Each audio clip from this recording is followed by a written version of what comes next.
السلام علیکم پیارے بھائیوں اور بہنوں، کیسے ہیں آپ سب؟ امید کرتا ہوں آپ سب خیریت سے ہوں گے۔ دوستو، آج کی اس ویڈیو میں آپ کو نیا چاند دیکھنے کی دعا بتانے لگا ہوں۔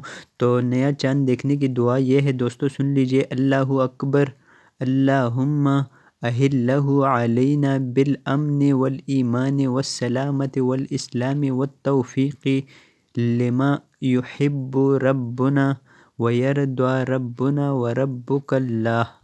تو دوستو، یہ جب بھی آپ کوئی نیا چاند دیکھیں، جیسا کہ اب جمادی الاخر ختم ہونے والا ہے اور رجب کا مہینہ آنے والا ہے، تو جب بھی آپ رجب کے چاند کو دیکھ لو تو آپ نے یہ دعا لازمی طور پر پڑھنی ہے۔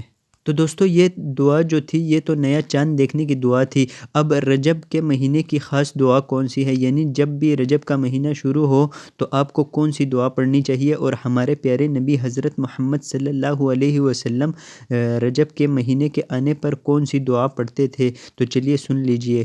رجب المرجب میں یہ دعا پڑھنا سنت ہے۔ جب رجب کا مہینہ آتا تو نبی اکرم صلی اللہ علیہ وسلم یہ دعا پڑھتے تھے: اللہم بارک لنا فی رجب و شعبان وبلغنا رمضان، یعنی اے اللہ تو ہمارے لیے رجب اور شعبان میں برکتیں عطا فرما اور ہمیں رمضان تک پہنچا۔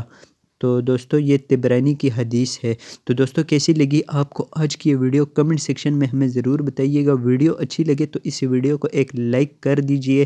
آج کی ویڈیو میں بس اتنا ہی، اور چینل کو بھی سبسکرائب کر دیجئے۔ مجھے دیجئے اجازت، اللہ حافظ۔